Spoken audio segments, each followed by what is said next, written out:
الله متعال از منتظران ظهور مهدی.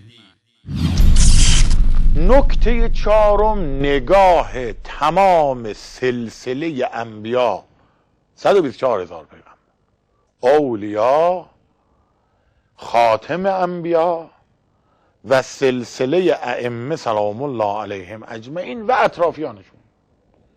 ما میبینیم اینا همه نگاهشون به صاحب الزمان،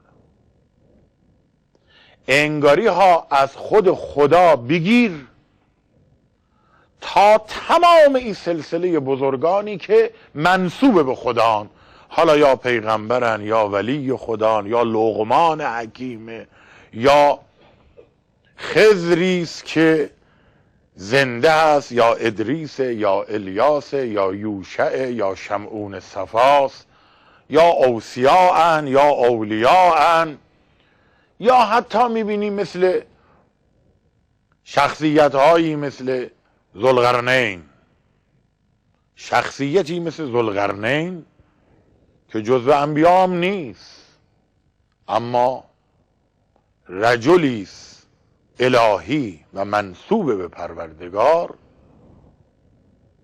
همه اینها یه نگاه مداوم همیشگی به امام عصر دارن. از خود خدا بگیرید، قل انتظروا انی معکم من المنتظرین فارتقبوا انی معکم رقیب. خود خدا میگه من جز منتظرینشم، منتظرش باشید که من جزو منتظرینم. جناب آخوند، اولا اگر نگاه تمام انبیا و اولیا و اوصیا به امام زمان بوده و آنها منتظر ظهور او بوده اند، پس چرا قرآن کریم از او هیچ نامی نبرده است و سیرت و زندگی نامه او را بیان نکرده است تا الگویی برای مردم باشد، در حالی که در کتاب‌های آسمانی گذشته به ظهور پیامبر خاتم اشاره شده بود و منتظران ظهور پیامبر اکرم صلی الله علیه و آله و سلم به خوبی اوصاف ایشان را در تورات و انجیل می دانستند.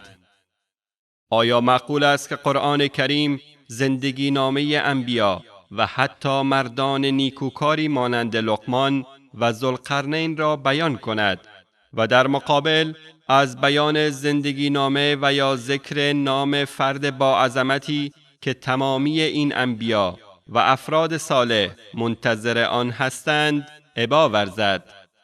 ثانیاً، آیا باور داشتن به این امر که الله متعال از منتظرین امام زمان است اهانت به ذات اقدس الهی نیست؟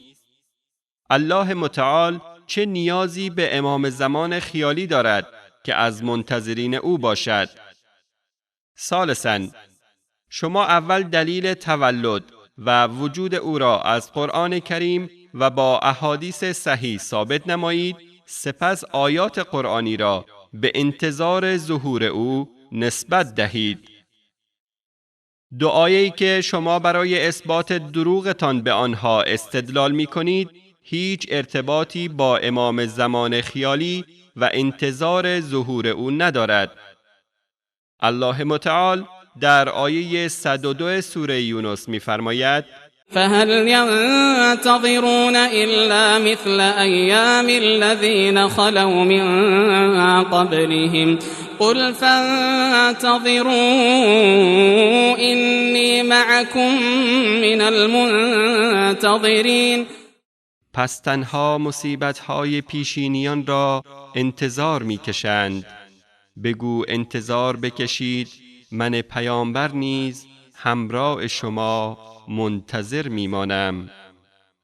جناب آخوند، تعبیر آیه فانتظروا هست و نه انتظروا و مفهوم آن هیچ ارتباطی با انتظار ظهور مهدی ندارد، زیرا مطلب آیه این است که آیا مشرکان مکه منتظر این هستند که به آنها آن عذابی نازل شود که بر امتهای پیشین نازل شده بود اگر چنین است پس ای پیامبر به آنها بگو که شما هم منتظر باشید و من پیامبر هم از منتظرانم تا ببینیم برنده کیست.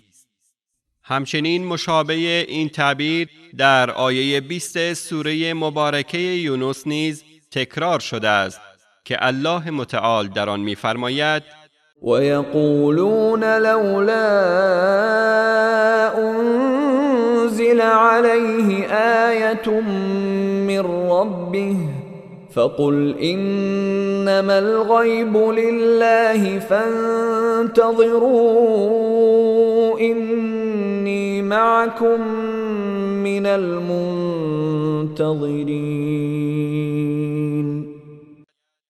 و میگویند چرا معجزه و نشانه‌ای از سوی پروردگارش بر او نازل نشده است؟